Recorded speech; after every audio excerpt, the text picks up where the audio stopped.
what, I just wanted to go ahead and just work on some things with you, and so this way when we come back we'll be like, hitting the ground running. So pretty cool. Now the thing is, I'm not going to do the color picker tool because we can't with Pure Ref, but at this point what I like to do is use the color picker tool from my painting, because we have all the colors that we need.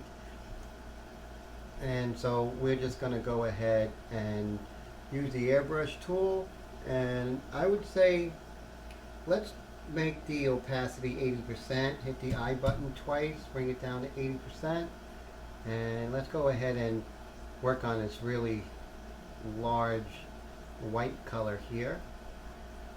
It's a pretty cool photo to paint from because it is it's already very graphic, it's almost like a poster in a sense. And I'm just going to connect this and try and get that sweeping quality that it has all the way from back here, and just bring that down. We can get more specific down the line, but right now we're just going to get the general shapes, squint your eyes sort of thing, and that usually helps me realize what's the essence of what I'm trying to capture. I'm not going to stay too long in the hair, but just go ahead, since we're working so hard in other areas, just make sure we don't neglect it.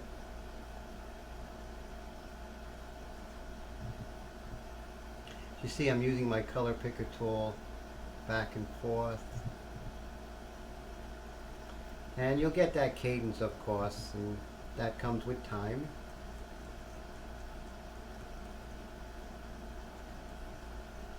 And so I'm looking at the large shapes right now, and then we'll work on the little shapes later. But make sure we get that large shape. And of course the distance between this little white area here and where it connects over here. We want to make sure you get that distance correct.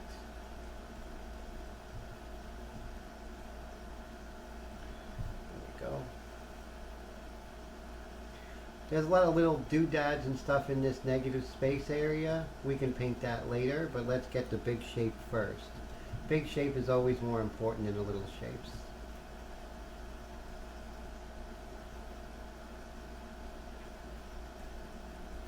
Little shapes just confuse the situation.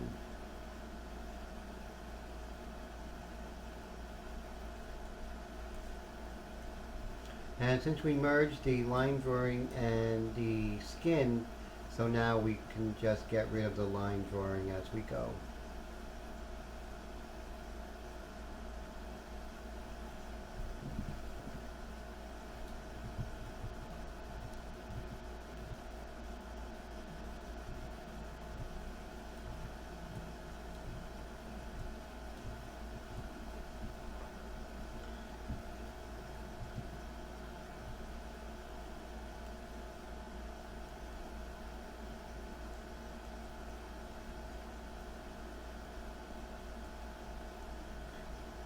This big shape is very important.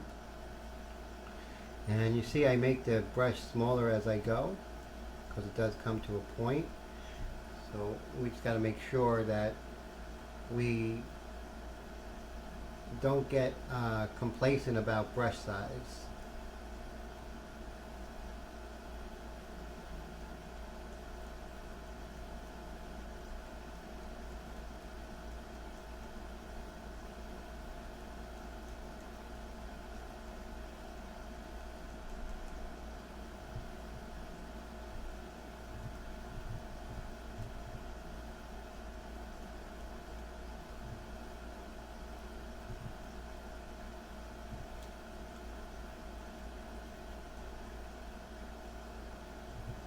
See, I can definitely go smaller with my brush to get those, really pointed edges there. You really can't do it with that same size brush, so we just have to get into the habit of changing the size of the brush and also changing our values as we go with the color picker. Or I like to do it with the control key You can always change them if you want. That's always a good thing, Phil, of course.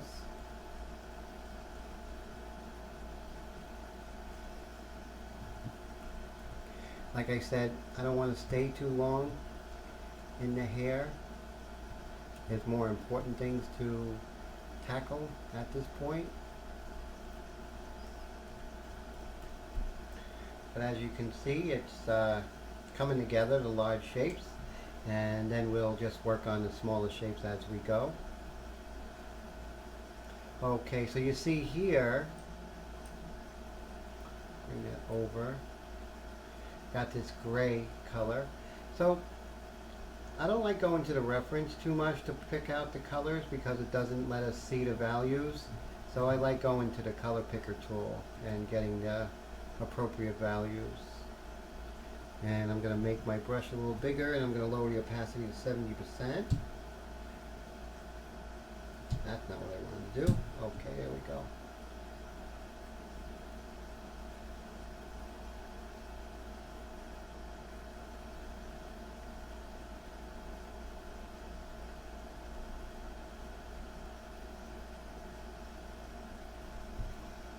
I'm coming with the white. Not too much of the blending at this point, because the blending could be a crutch, you know. We could be using it when we should be, you know, working on those values properly. That's not what I wanted to do. Let's see, go back there. Okay. I gotta turn it off because I keep hitting that button on my pen there.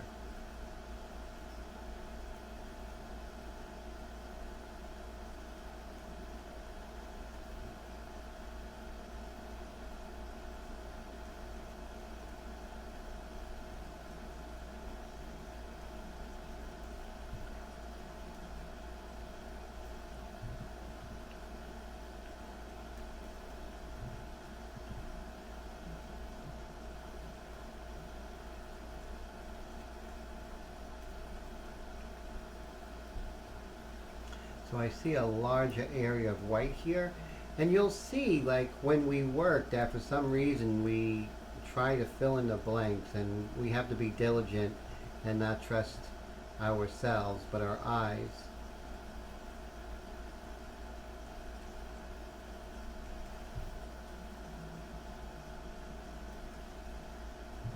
And hair, like anything else, has to be built up. You know, you're not going to try and get it. If it's not light enough, you hit the L button once or twice and you get the value you're looking for.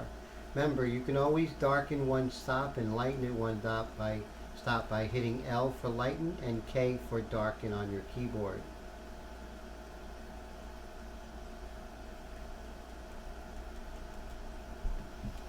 And remember, try and make sure we get the big shapes and not worry about small shapes.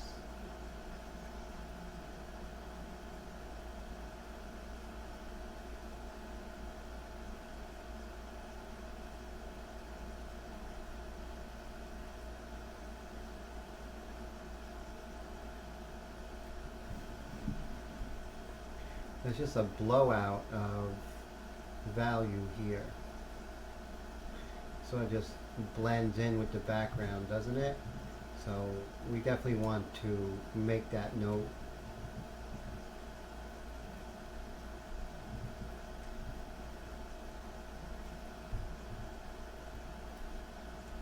So now that we know that, you know, the background kind of blows into the background, the hair kind of blows into the background with that highlight. Keep hitting L until we get the light that we want. So what we're going to have to do is we're going to have to play this smart since the background is separate. I don't know if yours is separate. I think your background isn't separate, as a separate layer. If it is, then follow the instructions that I'm doing here. But if it's not on the separate layer, then just blend it in as so. What I'm going to do is I'm going to lock my skin layer, and I'm going to go into proper background and unlock proper background. So now I can work in my proper background. So I'm just going to make sure I get the right value, which is that super light color. and now I can kind of move the background into the hair, but before I couldn't because they were on separate layers. I'm going to keep hitting L until I get the light color in the background that I need.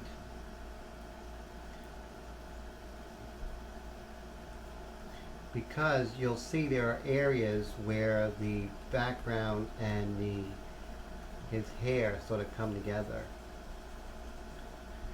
Pretty soon we're going to merge everything, but right now we're going to stay. Because look right here. So let's say I want to get it lighter on the edge of his hair. The fact that we have a proper background, we're not actually painting on him. I can just paint on the background without touching him. The reason being is because the background's on a lower layer. It's almost like a clipping mask, but it's not. It's just how we lock the layers and also have one layer underneath the other.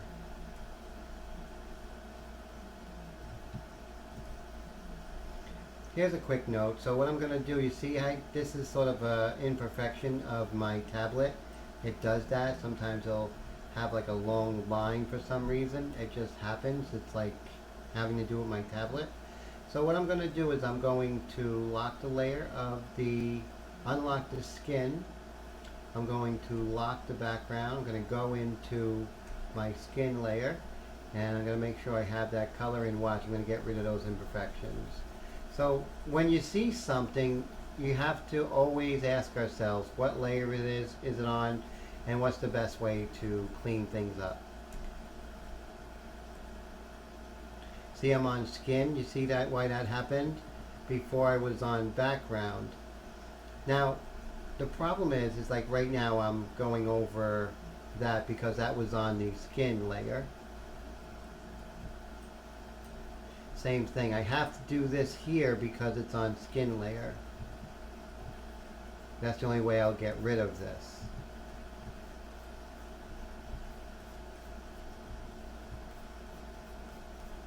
And I can come in and blend. So, you know, you'll see a lot of this issue with the background is because it's on the skin layer. So I have to go into the skin layer and take care of it because it wouldn't allow me working on the background because it's just not there. Okay, so I'm going to assess situation and just see if I have any skin anomalies here. Right here. This is definitely on the skin.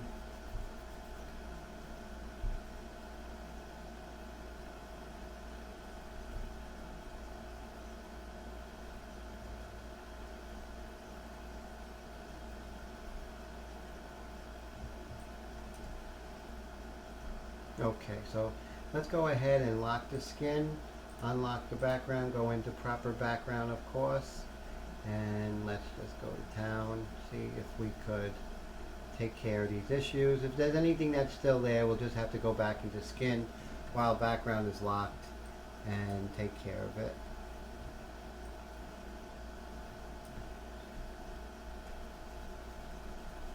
So right here, I'm just going to go in, unlock skin, go into skin. Let's just bring in the background, sort of merge that in to this light of the hair. Nothing wrong with that. Okay, same thing here. Let's look at the reference.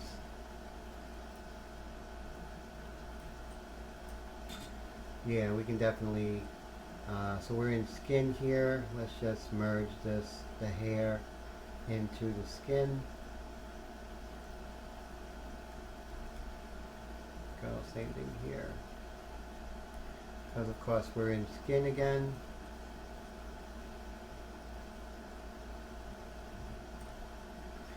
Anywhere else, you've got to look and say, you know, is anything else merging into the skin with the background? I think that's pretty much it. Up right here, if we notice, right up here, you see how that merges in the skin on the upper left-hand corner. Edges are so important, you know? I mean, that's crucial. And that separates the the artist from those who are, I don't know, it just separates the seriousness of the observation, the observational skills, right? And I think that's really important. Okay, so I do see this shape right here, and then we have this shape going over here. I just want to make sure that I'm seeing things correctly. Remember, we're in skin, so everything's good. So while we're here, let's make sure we're seeing this correctly here. Kind of tricky. We have to be more clever than our mind when we're reproducing the three-dimensional world, because our mind's going to tell us, oh yeah, trees are brown, skies are blue, blonde-haired girls have yellow hair, but that's all not true.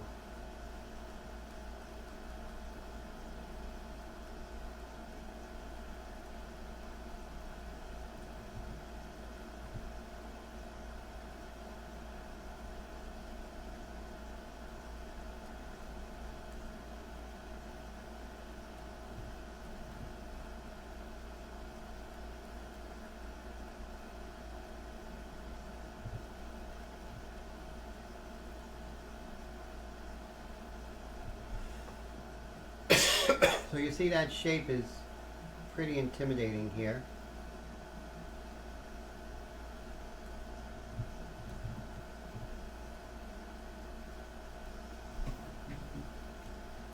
Now let's get rid of shapes that for some reason our minds thought was there. All of this.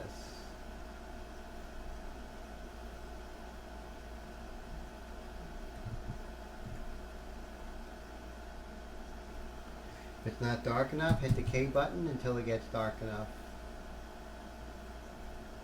You don't have to go to the color picker tool and pick a darker gray. It's much slower than just going in and hitting the K for lighten and the L for the K for darken and L for lighten.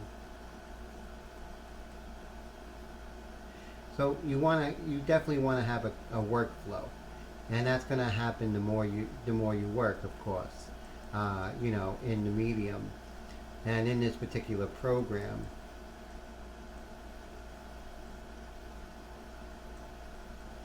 So you see how we're trying to get as close as we can to that shape. Although it's a weird shape, we just want to try and get as close as we can. And you see how I'm assimilating this into the background. All this shape under here, it's just our minds telling us to pay more attention to a color, that a value that's so close to the background, it's basically not there. See, we can go darker. Hit the K button, hit the K button yet again, hit the K button yet again, hit the lighten button because I went too dark, and you see how we can put these values where they belong.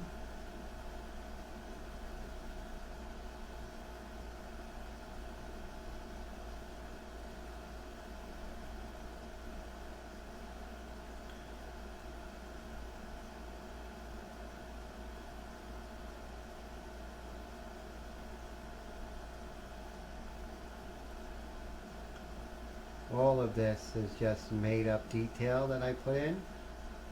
We just got to be diligent with ourselves.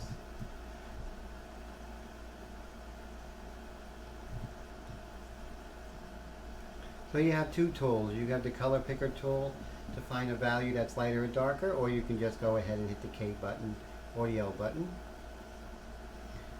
Whatever feels good at that moment. Both are correct.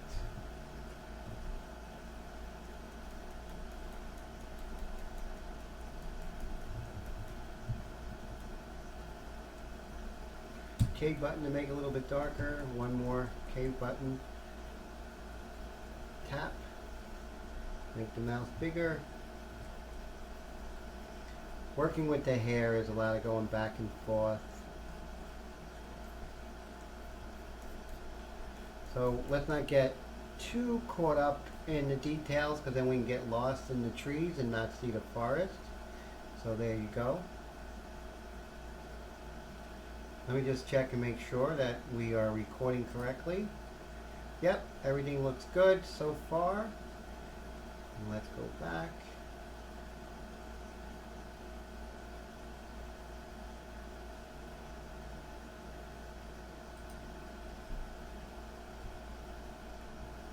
Okay, so we did enough of working on the little areas, so let's move around. Okay, you see the hairline? That was there because of the line drawing. We merged the line drawing and the skin together. So now let's go here to our little smudge tool. Let's make the brush small. Now how the smudge tool works, and I know I probably explained it 100 times already, but you know, that's just my way. I just keep saying it to myself as well as to my students until, you know, it just becomes second nature, you know. So I'll always keep repeating itself, and it's good for me too. So with the smudge tool, you're smudging the color from one color into the other. So you have two choices. You can smudge it, the darker color into the lighter color, or the lighter color into dark. Think of like wet clay or something like that, you know, or just like wet oil paint, one color into the next. You can just move it, keep moving back and forth. So you see there's some light shades over here in David Bowie's hair. So you can do it two ways. You can bring the dark down, and you can also bring the light into the dark. So you have both ways, which is great. But you see how it really works. I mean, it just works. And that's what we're doing. We're starting it looking like a poster, and then eventually, little by little, we're going to work on those edges. Remember, always, it is these in order. The line, right? Then the shape, then the value, then the edges, which where we are right now, and then after the edges, the lights and darks within those shapes. If you follow that pragmatic approach, you are always going to end up where you're supposed to be. And in that succession too. You don't want to go worry about the shapes inside the other shapes when you haven't have the actual shapes, you know, the shapes we have to have, you know, recorded, and you don't want to do that before we actually have the values correct. So all those things, and then of course the edges, you know, we want to see how those shapes sort of fit into one another like a puzzle. So all those things are so important.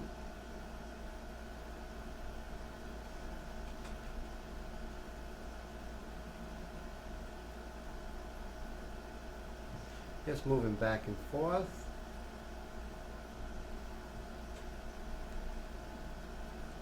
And you know, the thing is, just like airbrush, the further you're away, the smoother. Same thing with digital art. The larger the brush, the smoother the gradations. Remember that. That's always a good rule of thumb in airbrush and also in digital. So that's cool. Okay, we're going to move over, and we're going to move over here. And so first we have the big shapes. We got them down. Now we're working on the edges. How these shapes actually, you know, marry into one another. You know, what do they do? You know, what is the what's the border, you know, like the border of Canada and the US, you know, it's not just a straight line, and it's kind of all over the place, but you know, it is a definite shape, and even to that extent, instead of a border, we also have how the edges are. So we're worrying about two things right now.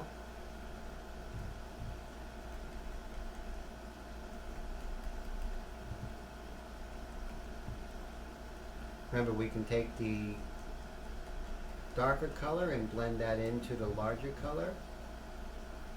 And so you say, oh, that was a little too crazy, Tim, but we can go ahead and do the opposite and just get it to where it needs to go. Do that back and forth. Like I said, there's lights inside the darks and darks inside the light, but we're not worrying about that right now. Our job is just edges. So, you know, we want to work on we want to definitely be pragmatic about this.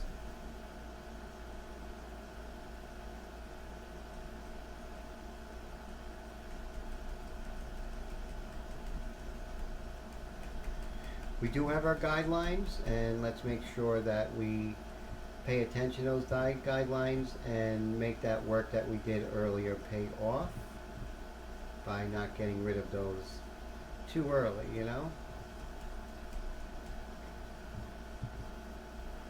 This way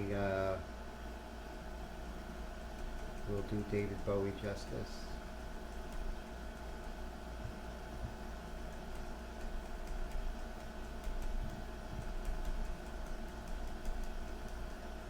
There we go. So you see how look at that hairline, you know? I mean, we're nowhere near complete, but okay, so you see a little bit different things going on there in his hair. Let's go ahead and adjust that. And we can do things from far away too. We don't just gotta, we don't have to just paint the trees, but there are times we can paint from far away and work on the forest. And then we can get more close and detailed. But it's a combination of both, you know. It's a combination of detail, combination of detail and working on the large shapes as well.